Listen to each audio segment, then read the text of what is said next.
We are so excited to announce this new podcast. We have been having these conversations for a long time, and we just thought it was time that we invited you all to come join us. Yay! Welcome to our podcast. Pretty We're excited. doing this. So, fun. Nicole, why did you want to do a podcast? Because we have really good conversations. And you are one of my people. We all need people for lots of different things, but you are one of mine. You are my sounding board, my voice of reason, my different perspective, so many things. And I always come away from our conversations feeling more grounded. I feel better and like I have the space to move forward. And I think what we've both found in our conversations over the years is one of my favorite phrases is there's always more to the story, right? But it's really hard to even consider that, let alone have any perspective on what more to the story might mean in anything, whether it's work, life, relationships, all of it, without having somebody to talk to. Because I know for me, when I get in it, like in the stuff of life, my natural tendency is to assume that I am the only one having these issues and to withdraw and then to assume that there's only one solution, which is not usually an awesome one, to be perfectly honest. So I know when I talk to you, I'm able to see that there might be more to the story than just the way I'm seeing things, which then opens up a whole host of new options in terms of how I can see a scenario and then how I can react and the results I can get. And my life is better for it. Wow. So there you go. Well, thank you very much. That's why I like talking to you. And it's very mutual. Like, I think one of the things that you and I typically fairly quickly get to is what are the stories we are telling ourselves that may or may not be true, and those that hinder us and those that hold us back. And even the ones that, no, wait, that's repetitive. Hinder us and hold us back. I meant hinders or support us, the Yeah. things that carry us forward versus hold us back. Those are the same, though. And that's Just say what you think. Who cares? that's the kind of nonsense I make. That's why you like me. I don't make any sense. No, but I just always feel like I get a insight about like where am I bullshitting myself, to be honest. And you and I've talked about this before, that I think especially sort of post COVID, lots of people working from home, even people who are self-employed, maybe working from home instead of going back to the office, in the real estate space, that people are, I mean, all the statistics say that people are way more isolated and lonely and aren't connecting. Right. There's some research I'm sure is out there. If not, I'll make it up because I'll ask 3 people and it'll be a research project.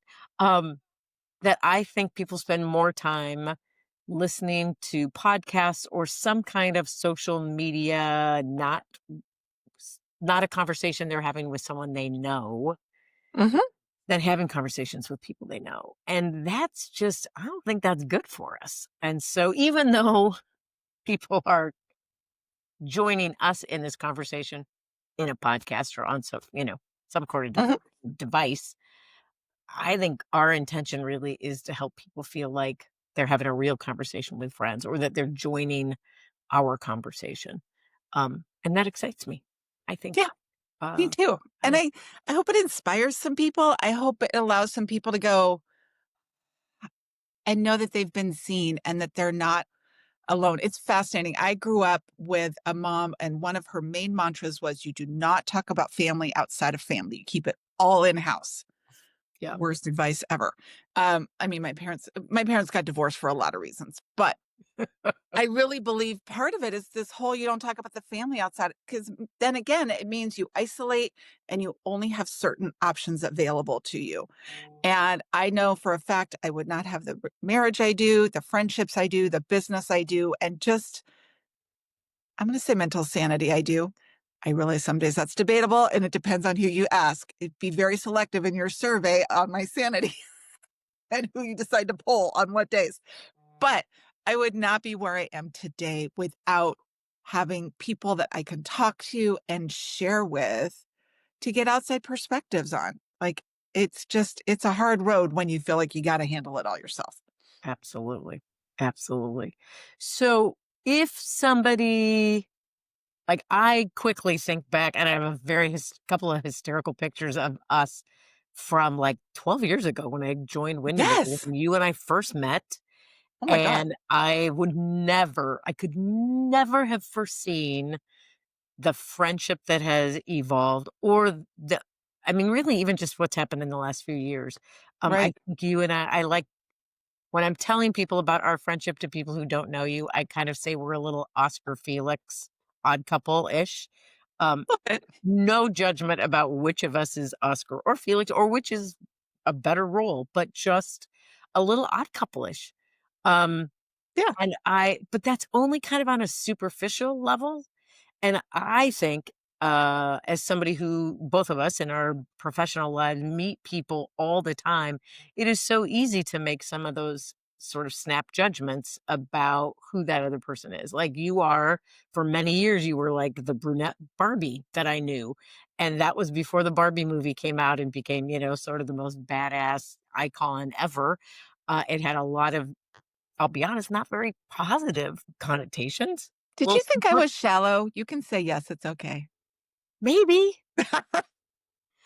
And it wasn't even that. It was, okay, I'm just gonna go there right now, Just do it. is I have some stuff from my child I like to refer to junior high Nancy and high school Nancy. There's not a lot of difference between junior high and high school Nancy, to be honest. But my junior high Nancy was so intimidated by people that I would say are you. Mhm.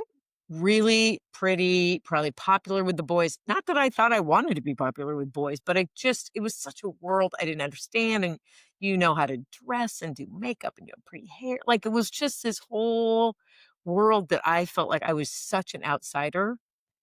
And I would love to say that by my now almost mid 60s, I have evolved and gotten over all of those very adolescent bullshit stories in my head. I have not. And so I carried that with me when you and I first met. And I'm so grateful that I got past that and saw and got to know you actually as who you are. And Thank you you. do still dress great and have beautiful hair and fabulous shoe collection that Me too. I'm not envious of, I have to say. There's no envy there, it's just sort of a bizarre curiosity of like, "Huh, really? Okay." Yeah, Um, but we have so much more in common than we do. them not having in common, and that is also, I think, something that's really true that in the world today, it's hard to remember that sometimes. We've all got our stuff. Yeah. So, so I'm gonna put you on the spot a little bit, if I may. So Let's when do you this. first met me, like, what was your first impression? I'm sure it wasn't, "Oh my god, she and I are gonna be besties." I No, don't but think that there happened. was a, "Oh my god, I wanna be Nancy," because my first, like, core memory of you, and I know we had met before this, was when you taught a video class on BombBomb and how you video all your clients, and you were just so natural, and you're like, "Yeah, you shoot this video and you send it to your people, and they love you," and I'm like, "Yeah, I bet they would. Oh my god, I can't do that. That looks amazing. Ah, what do I do?" Um, and I loved you from the first moment just Mm, because you were showing up as you and you were sharing. And yeah, I had no idea that we were going to end up being this close and that our relationship was going to go as deep as it has. I am so incredibly grateful that it has. But yeah, it was not an obvious, like, oh, yeah, we're totally going to hang out all the time. yeah. Which is, I think, for people who know both of us, there is a little head scratching, it's like the old epitome of dogs with their ears up. Uh huh. They talk like, "Huh, you 2? Really?" Yeah, I love that. I know. And it's so funny because my junior high and high school Nicole, I am a late bloomer times, but like I didn't date until I went to college. My sister was the pretty one. I was the one, like, all the boys just wanted to get to me to, like, find out if my sister had a boyfriend because they really wanted to ask her out. So we all got our stuff. Yeah. Okay, here's a very funny thing is for me in high school, I was totally in the closet. I mean, not Mm. to the rest of the world. I just didn't know I was gay. So obvious. But Everybody in else knew but hindsight, you. but I had a couple of friends in particular who I will not name because God forbid they ever hear, well, I'm sure they know who they are. Anyways, who I had this one girl in particular, I had such a crush on her. She was in my geometry class. I was like a pathetic puppy dog. And she ended up dating my brother, who Oh, was, and shoot. my brother was really good looking. He is good looking. Sorry, Bruce. Um, he's a very handsome man. He was super good looking in his youth, as often is the case. Um, God, can I just take my foot out of my mouth on that one? Anyway, um, Real life, real talk. real life, real life. Go. Sorry, bro. Anyway, it was similar maybe to you having your friend be wanting to be your friend to get close to your sister. For me, it was people wanted to hang out with me because of my good looking brother. But I didn't realize it was because I was jealous. Actually, can I tell you another story that Of course. not that I've gone down that rabbit hole? So one of my best friends in high school later came out as a gay man. N- Really, the fact that either of us didn't know that at the time is kind of crazy. But he had a sister who was 2 years above us in school, so I knew his sister. Mhm. Such a massive crush on her. There's a theme, me and crushes, but it's such a huge crush on her, and he, of course, because I just established my brother was very good looking and a nice guy, had a big old crush on my brother, so we would go to hang out after school, and I'd always go, "Oh, Matthew, let's go to your house." And he's like, "No, no, no, no, let's go hang out at yours." What a I'm like, goodie. "Oh, no, no, no, let's go to your house." I And love then, like, that. 10 years later, we run into each other, we're like, "Duh." It's all Anyway, coming together. had nothing to do with anything. You tuned out after that story. You tuned out too soon. There's more coming. Oh my gosh, we're just getting started. It only We gets are better just from getting here. started. So I'm curious if when people are asking you, so why are you and Nancy doing this podcast? What are we going to talk about? Like, or what do we want people to feel after they listen to an episode? Like, from your perspective, what are we going for here? Mhm. I want people to feel seen. That in anytime I have a conversation with somebody, I know I teach classes on energy work and mindset relative to business. You talk about authenticity beautifully. So whether I'm giving a talk or teaching a class or just having a one-on-one conversation, anytime somebody feels seen, like that sigh of I'm not the only one, that is that is gold to me. Yeah. That just warms my heart because again, once we feel seen and we know we're not the only one in whatever the scenario is, um, that like life changes at that point, right? Doesn't mean it instantly gets better or easier, but it's just like, okay, I can do this. I'm not the only one. And then the more we talk about stuff, the real stuff, even for me, right? Like my social media feed's pretty darn fun. There's a little more to it than that. So once people know that there's more to it, then so that's what I'm hoping they feel seen. They kind of like, okay. And the beauty, I think, for both of us is we see each other and then it's like, and then where do we go from there? So yeah. How about you? Same question for you. Um, I'm I would have to say like a pretty central through line for me is how do we show up more authentically in our lives, Mhm. which I think comes from people feeling seen. Right. Um, I, as you know, with some of the other work that I do around speaking around authenticity, that I think there is for a lot of people, I always think it happens mid-50s, but that's just because that was so long ago for me, but I think it probably is much earlier than that, there's that little whisper in your voice at some point in some facet of your life where you go, "Is this it? Really?" And nowadays people change careers, for example, so many different times. I mean, I Yeah. didn't go into real estate until I was in my almost mid 40s. Uh, Mhm. I was in my mid 40s.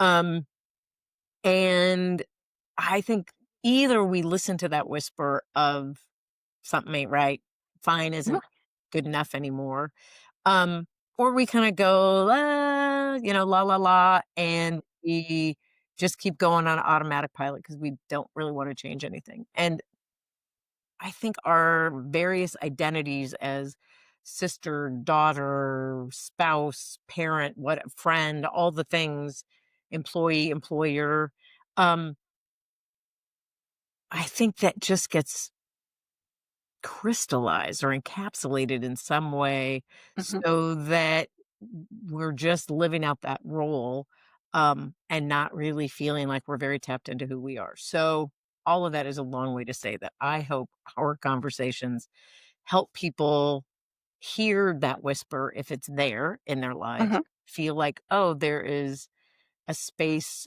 where I can go and hear some people talking about like, so what happens when you start to unpack all the assumptions about who you are, either Yeah. the assumptions other people make of you or that you make of yourself about, oh, this is just who I am. It's like, really? Well, great example is until I was 63, I was so not a morning person. Like Oh, yeah. anybody who's ever known me, not a morning person. And I've had a hot tub a lot of my life. Like I love heat, warm water, all that stuff. And last January, I took up cold plunging, and I am usually in the water. I try and be there right at dawn's first light. Doesn't always happen that way, and I go almost every day.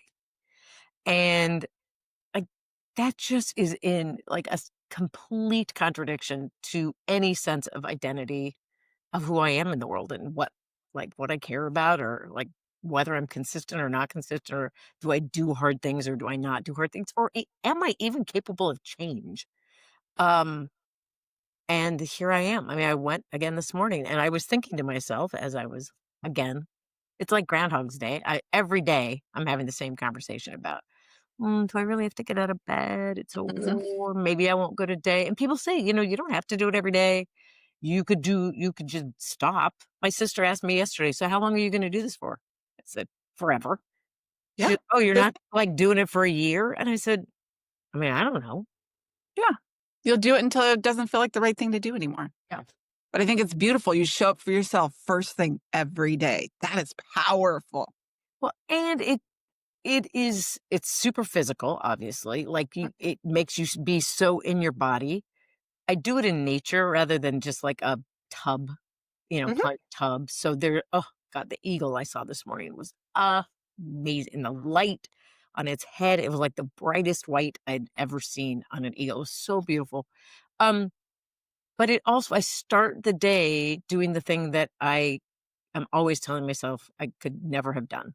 Mhm. And like there's just a ripple effect from that. I bet. Yeah. You show I up mean, different all day. I see you do that in 100 different ways in your life of doing things.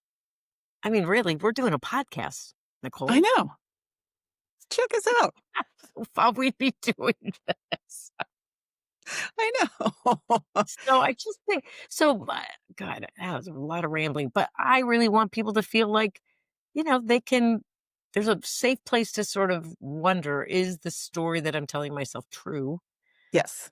And there are other people that are trying to get more real, just Yeah. be more authentic, and Totally. they're not in it by themselves. Yeah. And I think we do it with a really good mix of honesty, vulnerability, and some humor. We laugh about it because We sometimes do. that's all you can do. Yes, absolutely. Mm. Well, I'm super excited about Yeah, this journey with you. I know. Me too. And I hope everybody listening, stay tuned because Yeah, now you kind of know what the show's going to be about. Each show will kind of have a conversation about what's going on, stories we're telling ourselves. We'll give each other super insightful, helpful tips. totally. And And if you want us to talk about, you should just let us know because, yeah, for sure. like, what's some story you're telling yourself that you wanna I am fascinated by that, right? Like all of the stories we tell ourselves as individuals that and how they and the ripple effect in our lives. We're going to have lots of conversations on this in the podcast because I know we've talked about this a lot. Like my assumption slash story was this. Therefore I've been showing up this way or viewing somebody this way or what have you. Somebody opened the door just a little bit to tell a different story or see it a little bit differently, and the whole thing shifts. And it's amazing when that happens. I love that. Um, so we're gonna have lots of conversations about that. It's gonna be good. Yay. All right, people. Thanks so much for joining us, and we'll see you on the flip side. Bye. Next episode.